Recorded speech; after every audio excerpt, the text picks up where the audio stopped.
இன்றைக்கி என்ன சொல்ல போகிறோன்னா, எப்படி இந்த லோக்கல் ட்ரெயின்லாம் பார்த்திங்கன்னா ஈஸியாக வந்து அன்ரிசர்வ் டிக்கெட்லாம் எப்படி வந்து புக் பண்ணுறது அப்படிங்கிறத வந்து சொல்கிறேன். ஃபஸ்ட்டு ப்ளே ஸ்டோரில் போய் யூடிஎஸ்ங்கிற இந்த வந்து ஆப் வந்து ஃபஸ்ட்டு டவுன்லோட் பண்ணிக்கோங்க. டவுன்லோட் பண்ணோன்னே பார்த்தீங்கன்னா, நீங்கள் ஓப்பன் பண்ணிங்கன்னா ஆப்போட ஃப்ரண்ட் பேஜ் இப்படி தான் இருக்கும். ஸோ இதில் என்னென்னலாம் பண்ணலாம் அப்படிங்கிறத நான் சொல்கிறேன். ஸோ இதில் வந்து தெளிவாக போட்டிருப்பாங்க. ஃபஸ்ட்டு பார்த்தீங்கன்னா, நீங்கள் கிளம்புறோம் இங்கேருந்து எங்கேருந்து நீங்கள் கிளம்புறீங்களோ அங்கேருந்து, இப்போ நீங்கள் சென்னையிலேருந்து கோயம்புத்தூர் போனீங்கன்னா சென்னை அப்படிங்கிறத வந்து ஃபஸ்ட்டு செலக்ட் பண்ணிக்கணும். அந்த மாதிரி ஏரியா வந்து ஃபஸ்ட்டு. ரெண்டாவது பார்த்தீங்கன்னா, நீங்கள் போய் சேர்றோம். ஸோ அதை வந்து ரெண்டாவது பாக்ஸில் வந்து செலக்ட் பண்ணிக்கணும். இது எல்லாத்துக்குமே தெரியும், நம்ம எல்லாத்துக்குமே. அதுக்கு முன்னாடி முக்கியமான ஒன்று என்னென்னா, இந்த மேலே வந்து பார்த்திங்கன்னா புக் அண்ட் ட்ராவல் பேப்பர்லெஸ்ன்னு இருக்கும். ஸோ அதை வந்து செலக்ட் பண்ணிக்கோங்க. ஸோ எல்லாமே செலக்ட் பண்ணி வச்சுட்டிங்கன்னா பார்த்தீங்கன்னா, கெட் ஃபேர்ன்னு இருக்குது பார்த்தீங்களா. ஸோ இந்த பட்டனை இதை வந்து கிளிக் பண்ணிங்கன்னா வந்து உங்களுக்கு அடுத்த பேஜ் வந்து ஓப்பன் ஆகும். ஸோ நான் வந்து ஆல்ரெடி வந்து வச்சுருக்கேன், நான் உங்களுக்கு காட்டுறப்ப எப்படிங்கிறத.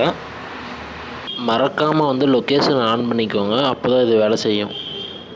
உங்களுக்கு பார்த்தீங்கன்னா, நான் இப்போ வந்து டெமோவுக்கு வந்து ஒரு டிக்கெட் புக் பண்ணி காட்டுறேன். சேலம் ஜங்ஷன்லேருந்து சின்ன சேலத்துக்கு நான் வந்து புக் பண்ணியிருக்கேன். ஸோ கெட் ஃபேர்னு கொடுத்துட்டேன். இந்த மாதிரி வரும். ஸோ இதில் பார்த்தீங்கன்னா ட்ரெயின் டைப் இருக்குது. அதில் வந்து ஆர்டினரி வந்து செலக்ட் பண்ணிக்கோங்க, ஏன்னா நம்ம நார்மலுக்கு தான் டிக்கெட் எடுக்கிறோம். ஸோ அடுத்து பார்த்தீங்கன்னா ஜேர்னி, அதை அப்படியே விட்ருங்க.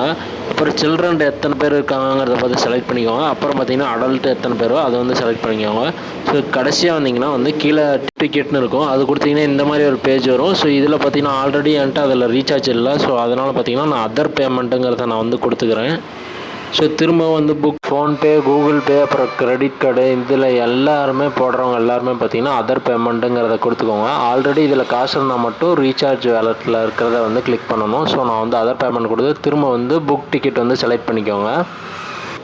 நீங்கள் வந்து ஃபஸ்ட்டு இருக்க ஆப்ஷன் வந்து செலக்ட் பண்ணுங்கள். ஸோ யூபிஐக்கெலாம் அதான் வந்து செலக்ட் பண்ணணும். செலக்ட் பண்ணால் கீழே பேன்னு சொல்லியிருக்கோம், அது வந்து செலக்ட் பண்ணிக்கோங்க. அடுத்தது பார்த்திங்கன்னா இந்த மாதிரி ஒரு பேஜ் ஆகும். அதில் பார்த்திங்கன்னா யூபிஐ ஆப்ஸ்லாம் காட்டும். நான் வந்து அதை வந்து செலக்ட் பண்ணிக்கிறேன். ஃபோன்பே, கூகுள் பேலாம் இருக்கும். ஸோ அதை வந்து நீங்கள் செலக்ட் பண்ணி ஃபஸ்ட் ஆப்ஷன் கொடுத்துக்கோங்க. 5 நிமிஷம் அதிகபட்சமாக எடுக்கும் ஃபஸ்ட்டு. ஆனால் பார்த்தீங்கன்னா 5 நிமிஷம்லாம் ஆகாது. நீங்கள் ஆப்பை செலக்ட் பண்ணிக்கோங்க. நான் ஃபோன்பே செலக்ட் பண்ணிட்டேன். ஸோ இப்போ வந்து ஃபோன்பேலேருந்து ஒரு ரிக்வெஸ்ட் ஒன்று உங்களுக்கு வரும். ஸோ அதை வந்து நீங்கள் வந்து அலோவ் பண்ணுற மாதிரி இருக்கும். இதோ 25 ரூபா இப்போ வந்து பார்த்தீங்கன்னா உங்கள் அக்கௌண்ட்லேருந்து அவங்களுக்கு போயிடும். வித்ட்ரா ஆனவுடனே மெசேஜ் வந்தோடனே பார்த்தீங்கன்னா ஸோ இந்த மாதிரி ஷோ ஆகும்.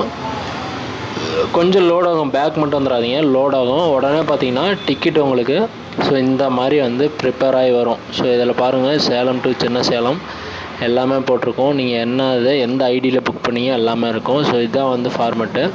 நீங்கள் வந்து ஆல்ரெடி டிக்கெட் புக் பண்ணிட்டீங்கன்னா புக் ஹிஸ்ட்ரியில் போனீங்கன்னா இந்த மாதிரி வந்து ஷோ ஆகும். ஸோ அதில் வந்து எடுத்துக்கலாம், உங்களோட டிக்கெட்டு காட்டிக்கலாம். நீங்கள் ஸ்க்ரீன்ஷாட் எடுக்க முடியாது. இது பார்த்தீங்கன்னா லாகின் பண்ண சொல்லும். ஸோ ஃபைனலாக லாகின் பண்ணிக்கோங்க.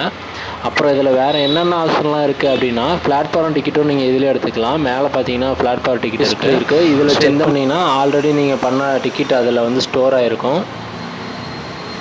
வேறு ஏதாவது டவுட்னால் வந்து கமெண்ட் பண்ணுங்கள். ஸோ இது வந்து பார்த்திங்கன்னா ரயில்வே ஸ்டேஷன்லேருந்து 3 கிலோமீட்டருக்கு மேலே இருந்து யூஸ் பண்ணுங்கள். திரும்பவும் சொல்கிறேன், ரயில்வே ஸ்டேஷனை பக்கமாக போயிட்டு தயவு செஞ்சு இந்த ஆப்பை யூஸ் பண்ணாதீங்க, ஒர்க் ஆகாது.